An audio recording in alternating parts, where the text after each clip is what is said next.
Some crimes define a decade, some shake a nation, and some, even decades later, refuse to give up their secrets. Today, we revisit one such case, where silence became the loudest scream. Welcome to Echoes Untold, where history whispers and we listen. If you enjoy deep dives into history's mysteries, be sure to like, share, comment, and subscribe. Your support helps keep these stories alive. Jill Dando was more than just a TV presenter, she was a national icon. Born November 9, 1961, in Weston-super-Mare, she began her career in journalism as a trainee at the Weston Mercury, a local newspaper where her father worked. But it wasn't long before her natural charisma and journalistic instincts propelled her into broadcasting. She joined the BBC in the mid-1980s, rising through regional TV to become a familiar face across Britain. Her poise, intelligence, and warm smile made her the ideal presenter for programs like BBC Breakfast News, the holiday program, and most notably, Crimewatch, the crime-solving series that brought cold cases to national attention. She was named BBC Personality of the Year in 1997. Her appeal crossed generations. In many ways, she was the face of a Britain that still believed in trust, poise, and public service broadcasting. She was also newly engaged, planning a wedding to gynecologist Dr. Alan Farthing. Life seemed full of promise. And then, everything stopped. On the morning of April 26, 1999, Jill had left her fiancé's home in Chiswick and made her way to her own property in Gowan Avenue, Fulham, a quiet, affluent area in southwest London. She wasn't living there full-time and had only stopped by to pick up some belongings. At 11:32 a.m., as she approached her front door, someone was waiting.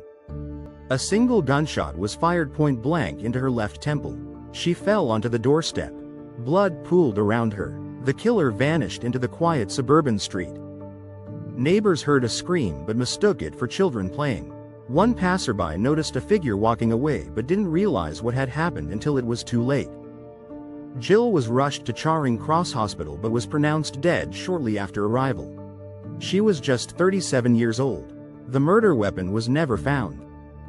The bullet, 9mm, believed to be from a modified pistol, had been fired with such precision and from such close range that experts suspected a professional hit. The UK went into collective mourning. Her colleagues at the BBC were stunned. Viewers left flowers at Broadcasting House. Front pages screamed her name. Politicians paid tribute in Parliament. Even the Queen reportedly expressed her sadness privately. This wasn't just a murder, it was a public trauma. Prime Minister Tony Blair called it a shocking and appalling tragedy. The public demanded answers, and fast. The Metropolitan Police launched Operation Oxborough, a massive manhunt involving over 100 officers and costing more than £4 million over time. Thousands of lines of inquiry were followed.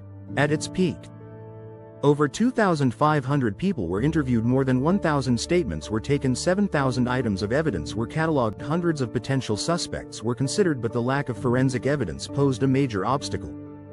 There were no fingerprints, no murder weapon, no security cameras. Just one tiny clue. A speck of gunshot residue found in the pocket of a man named Barry George. Barry George was known to police. He lived nearby, had a history of stalking women, and was described as socially isolated, with an obsession with celebrities. The police built a case based on circumstantial evidence. He had no alibi for the time of the murder. He had surveillance photos of women in public places.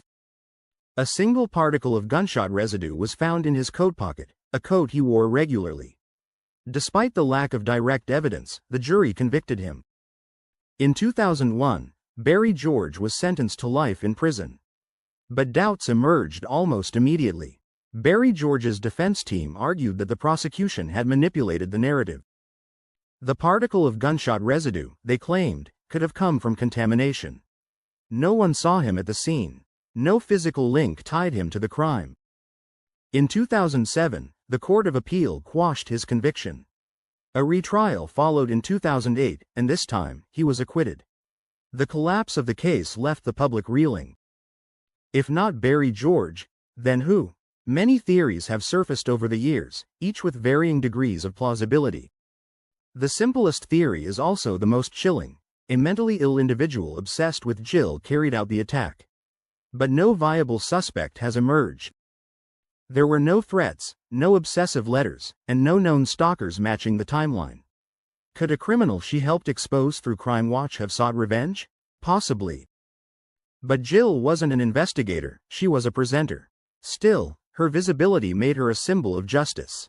Perhaps too symbolic for someone with a grudge.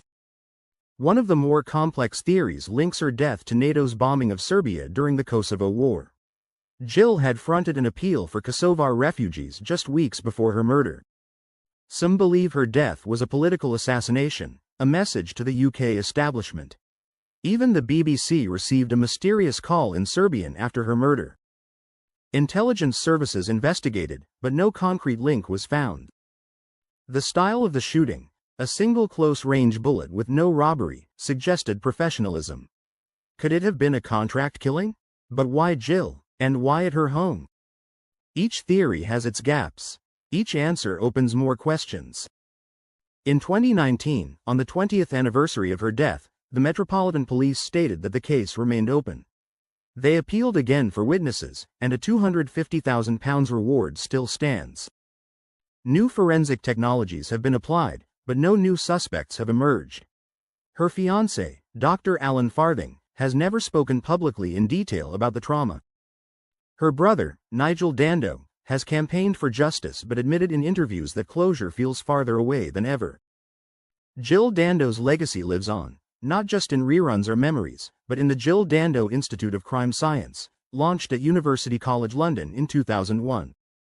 The institute was created to improve methods of crime prevention, something she believed in deeply. She is remembered not as a victim, but as a journalist, humanitarian, and friend. But her murder remains one of the UK's greatest unsolved crimes. Some stories don't fade, they grow louder in silence. The unanswered question of who killed Jill Dando is more than just a mystery, it's a mirror held up to a society still searching for truth. This has been Echoes Untold, where history whispers, and we listen. If this story moved you, help us keep it alive. Like, share, comment, and subscribe for more deep dives into the hidden corners of history. And tell us in the comments, who do you think killed Jill Dando? Fact-check note. All facts in this episode have been verified through multiple sources, including BBC News Archives, 1999 to 2024, Panorama, The Jill Dando Mystery, BBC, 2019, court transcripts from the Barry George case and appeals The Guardian, The Times, and the Independent Report's official statements by the Metropolitan Police. For further reading, see the Jill Dando case file at bbc.co.uk/JillDando.